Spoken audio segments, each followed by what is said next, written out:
model. I've been doing a lot of work for many years on exactly what it is that businesses need and what they're suffering from, especially during a pandemic or a recession or a downturn, whatever you want to call that, because that's absolutely what I've experienced over the years. In fact, I was discussing this with someone earlier today. When I started my career in sales, which was to me the beginning of my career. I'd had jobs before that, but nothing meant as much to me as this one. I remember coming into work the very first day into a very large room filled with desks, and there was no one in there but me and a phone book and a telephone. And the man that was in the room that appeared later, several hours later, said to me, "Boy, did you miss the fun." I was like, I don't know what he was talking about. I said, "What do you mean?" And he said, "Well, years ago, in fact, just a couple of years ago, before all this, and I don't even know what had happened, he said we could walk into any buyer's office and walk out with 5 or 10 jobs. I didn't even have to sell." Well, I didn't know any different. And frankly, in my mind, that doesn't even make any sense. I was there to be a professional salesperson.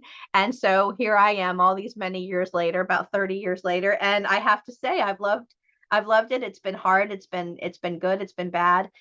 Mostly what people know me for at this point in my career is helping entrepreneurs and health focused business owners to unlock revenue streams, to enhance their client retention, and to expand their clientele. And I can help people do that within 3 weeks with our cutting edge approach and some amazing products that we're going to talk about later and why. And really, what this boils down to is proactive marketing strategies that ensure profitability and referral growth, even when you're at capacity or amidst financial constraints. And I say that because what I have encountered with businesses like ours is that there's two lanes that people fall into. Lane number one is that they're looking for more customers. Maybe they have the capacity to have 80 clients a week or 80 appointments a week, 4 weeks out of the month, 12 months out of the year. But maybe they only have a grand total of 80 clients entirely. So they need to fill the rest of their schedule. That's pretty common. I deal with that quite a little bit. As well as things like defining what is a real customer versus somebody who is not really what you would call an active client. We can talk about that in later seminars. But the other lane that I encounter with people quite a bit is someone who is what they call at capacity. Maybe you have maximized all the growth that you can do. Maybe you have a business where you can have 10 appointments a day. Each appointment is 45 minutes long or an hour long. You've already cut down on lunches. You've already added an additional client at the front and the back of the schedule. Maybe you've even hired some part-time staff or decided that paying overtime is well worth it.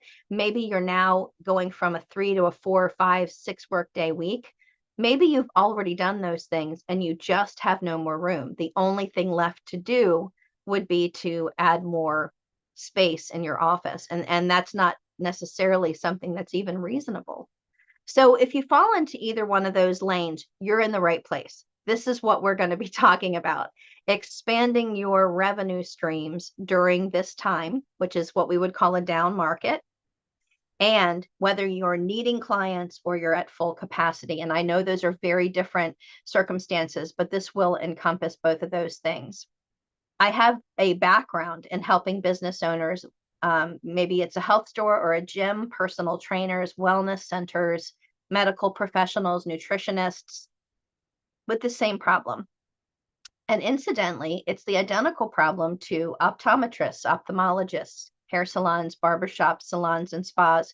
Think about the niche of one kind of market, which is that you have a specific number of appointments that can be booked, and those are the appointments you're trying to fill. Whatever kind of business it is, that's the circumstance. So that's what we're going to be looking at. My goal is to enhance your profitability, and we're going to introduce why and how you can do that. A lot of times what I hear from people is that you're having trouble with finding innovative and effective methods to grow your business, especially when there are financial limitations or you're operating at full capacity. Maybe you have to access a unique high demand product or something like that that would seamlessly integrate into your current business model to drive immediate revenue growth and client interest, and you haven't been able to do that. Maybe your primary motivation is economic growth through business expansion and the desire to be seen as a leading provider of cutting edge health and wellness solutions, or hair solutions, or fitness solutions, cutting edge solutions. You don't want to be looked at as somebody who has outdated or old history stuff. You want to be looked at as the cutting edge solution. You also want to build a customer base that's loyal and that regularly refers others to your business and establishes the business as a go-to resource for health and wellness needs, or for other needs, for business needs. Maybe your other issue is that you're struggling to effectively market new products or services and stand out in a saturated market. We've all seen that before, right? Where the market is overpopulated, oversaturated. There's an uncertainty on how to best harness proactive strategies and how to balance them with your current business operations. I've seen that many times. You're not sure exactly who's going to take on the new responsibilities. You're not sure that your staff would even be willing to do that. Or maybe it's just you and you're not sure how you're going to fill that into your current day. Ultimately, investing in a new product line that fails to appeal to your current clientele is something that is not on the agenda, or attracting new clients, resulting in financial loss and damaged business reputation. We don't want to do any of those things. We don't want any financial loss and we don't want any reputation loss, right? These are important challenges to overcome. So we have a lot of alternatives that we've investigated over the years, haven't we? And maybe we believe that we have to expand our space, and that requires significant upfront capital and a bigger customer growth, as well as more staff. And you don't want to wear out your staff because that results in staff turnover, which is also very costly. And that's really, expanding is not possible without a huge capital investment. Maybe money isn't the problem. Maybe you can get that, but maybe where you're currently located, there's nowhere to expand to. I've also worked in that environment too, where the money wasn't the problem, the staff wasn't the problem, the clients weren't the problem. There just was nowhere else to grow to.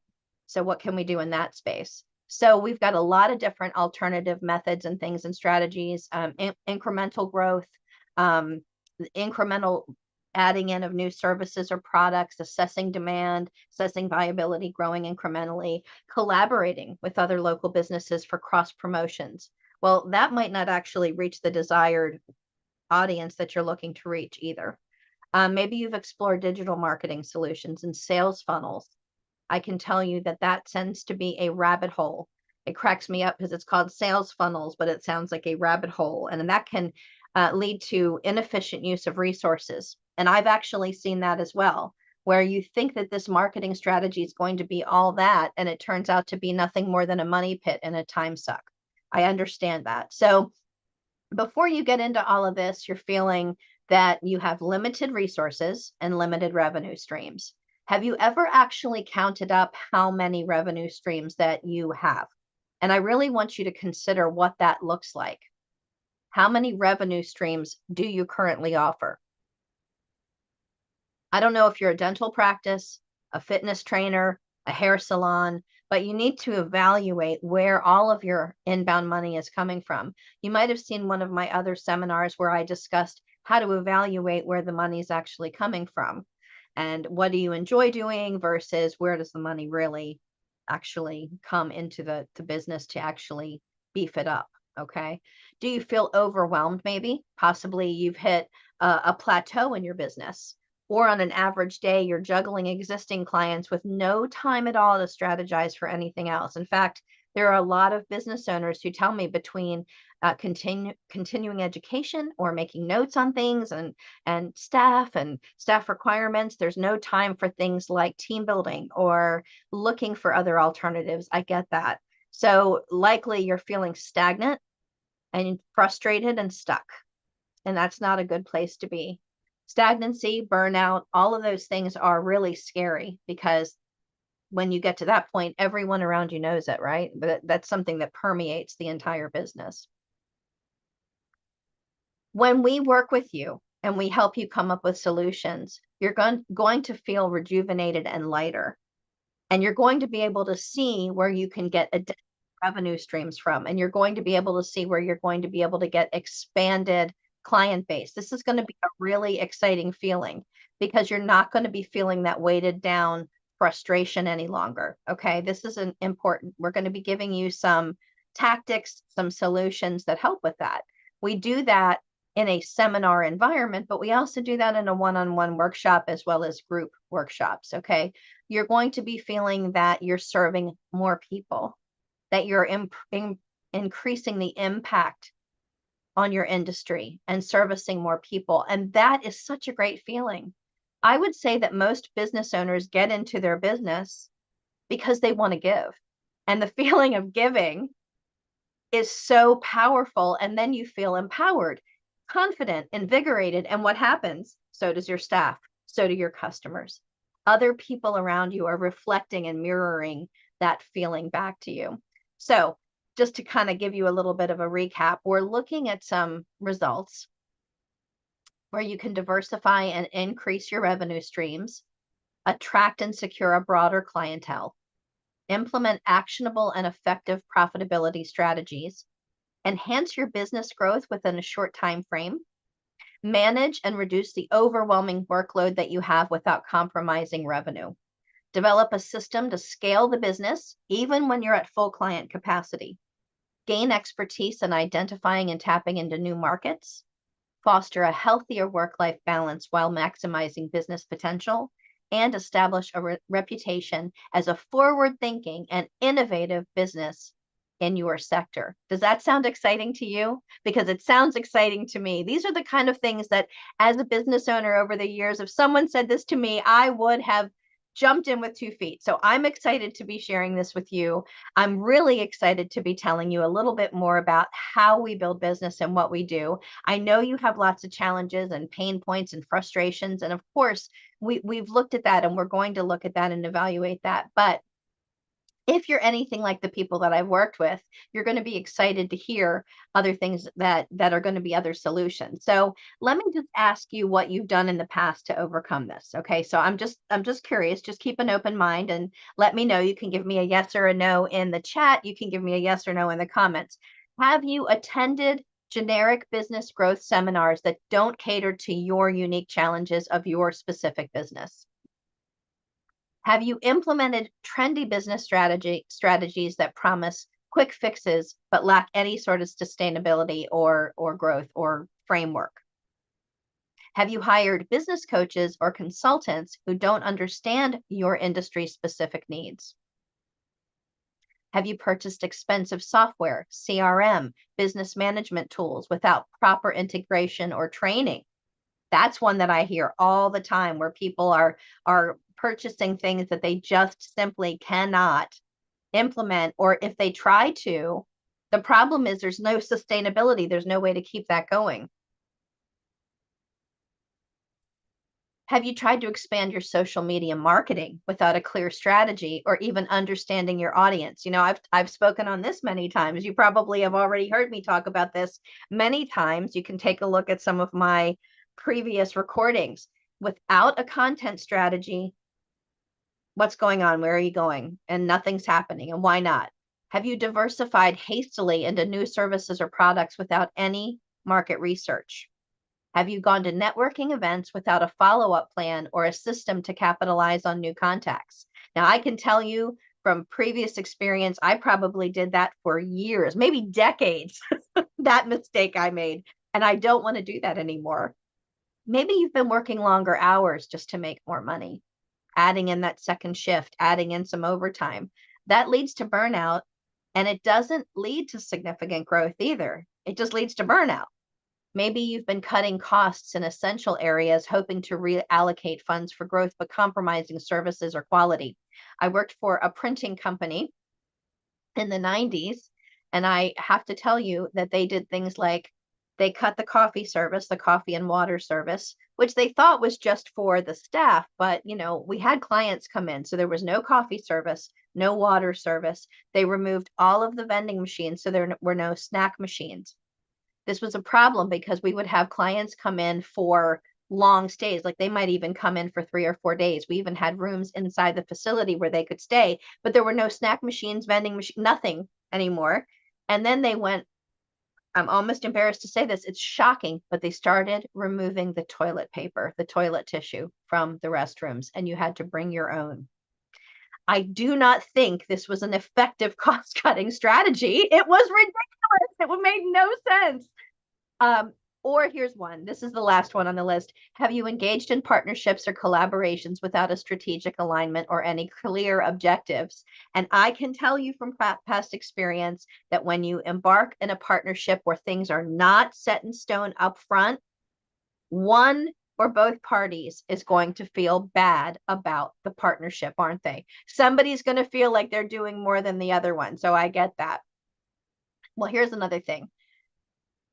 A lot of people say to me that they don't want to come to virtual events, that virtual events aren't as effective as an in-person event. So they don't want to come to a virtual event like what I'm going to be inviting you to. Well, I want to tell you that our virtual events provide focused strategies and networking opportunities without geographical constraints, and they prove to be highly effective while being convenient as well. And that's super important. The strategies that we're going to be presenting might not work for established businesses, is something that I've heard before, but our profitability strategies are designed to complement and enhance existing business models, regardless of your current success level. I can tell you that this is true, and I have definitely worked in these circumstances before. Maybe virtual events lack personalized attention. Maybe that's the concern that you're feeling right now. Well, I can tell you that our events have breakout sessions, Q&A periods, and we definitely want to tailor the information to you and to your business's needs. Maybe you think there's just too much information, too much coming at you, and you're not going to have time to implement. No worries. We have an onboarding, we have a map, we have a strategic step-by-step plan to help you implement in your business. Maybe you've tried other strategies before and they didn't work. Well, our methods are backed by proven success stories and are specifically tailored to your business. I can promise you that, and your business style. Implementing new strategies might be too time consuming. People say that to me all the time. What if this takes time away from what I'm doing? Well, our strategies are designed to integrate seamlessly into your business, which optimizes your time and increases your efficiency. I know you don't need another networking event, and this isn't just networking. It's about creating strategic relationships to open up new profit centers. This is really important. This is not just another killing time kind of thing. Maybe you're concerned that bringing in more clientele might compromise your service quality. I understand that. We're talking about a scalable system here, something that enhances and doesn't compromise your service. And maybe you're going to say what a lot of people say, but my business is different. How many times have we heard that? But my business is different. I'm going to tell you that our strategies are adaptable to a wide range of business models within the sector. And maybe you're concerned that this is just too expensive, because by now you're probably thinking about the bottom line and money. And I want you to know that we have something in all price categories, and that the ROI from our strategies will far exceed your initial investment, and it makes it a smart financial decision. This is a really great place to begin. So that's what we're going to be talking about tonight. I want to just share a few things with you. You probably already know that there are only a couple of ways to actually make money. You can do what? You can get more customers, right? That's a classic way that people always would come to me and talk to me in sales and marketing. Sometimes they would not even look at the status of their business and the experience, the user experience, the client-patient experience in their practice or in their business. So what was happening was they thought they needed more people coming in, but as fast as new people came in, they were falling out the bottom. It was like pouring water into a colander. That doesn't work, does it? It just goes right out of the bottom. So you really have to have a strategy in place, and you really have to be evaluating the process through which you take your customer. That's going to be part of this. We're going to make sure that that is smooth sailing. I really think that that's important for you. And you also need to be thinking about ways that you can gather more customers or reactivate more customers in a profitable, time-effective way. You're also going to be wanting to look at things like other products and services. What does that mean? That means you really need to sit down and evaluate where your profit is coming from and what services you offer. Let's say, for example, you offer a fitness program. Maybe you're providing a fitness training program that's a group. Maybe then the second one is one-on-one. Maybe the third is online. The fourth is a prepackaged program. Maybe you also provide some nutrition counseling. Maybe you've never thought about that before. Maybe you're also doing some coaching at the local college or high school. That's another profit center, or maybe you hadn't thought of that. Networking and coming up with ideas and brainstorming is going to be fundamental to your business growth. I promise you that. And coming up with ideas with other people is going to really be beneficial to you. But writing down in a notebook or a piece of paper exactly where your money's coming from is going to be crucial to your business growth. The second thing you want to write down is how much you earn from each one of these different profit centers. Then you're going to want to do the hard stuff. What's your favorite thing to do and you enjoy doing, your least favorite thing to do that you don't enjoy doing, and your most profitable actions. Then you can evaluate bringing in additional products and services to boom up your bottom line. And last of all, when was the last time, and I really mean this sincerely, that you went and visited your competition? Have you gotten in the car and gone for a drive to another local business that's similar or competitive to yours? Do a little undercover work, be a spy, send in 3 or 4 people that you know, neighbors, things like that. Have them tell you about the experience, what happened, the good, the bad, the ugly, what they enjoyed, what they hated, what was scary, what they didn't like. Okay. This is really important. And most of all, what is the pricing strategy that they are going by? Are they considering that they're high end and they don't care what their prices are based on giving an incredible experience, or they're bottom dollar and they're trying to lowball? And you want to see where things are going. Okay. These are all things that we're going to be talking about and considering with our program. Now, I do want to share a little bit with you now that we're at the end of our time together. We're coming into 7:30. I do want to share with you that this is a program that we are offering, and we are launching new business owners into this program every Thursday evening. There's going to be a combination of education on how to, number one, bring in client base. Number two, select good products and services. And we do have some that are going to be crucial and effective for you. And number three, how to actually go out and do some research as to your pricing strategy as well as your user experience. I want to leave you with this. When you're working with us and when you're working with our team, our focus is 100% on helping you to get into profitability without being taking you outside of what's comfortable and effective for you. So what I want you to do is get back in touch with the person who invited you here so that you can come and learn a little bit more about each one of these individual topics and how they can benefit you over the next few weeks in our seminar. Thank you so much. Again, my name is Julia Werre. I'm a business growth strategist here in Maryland,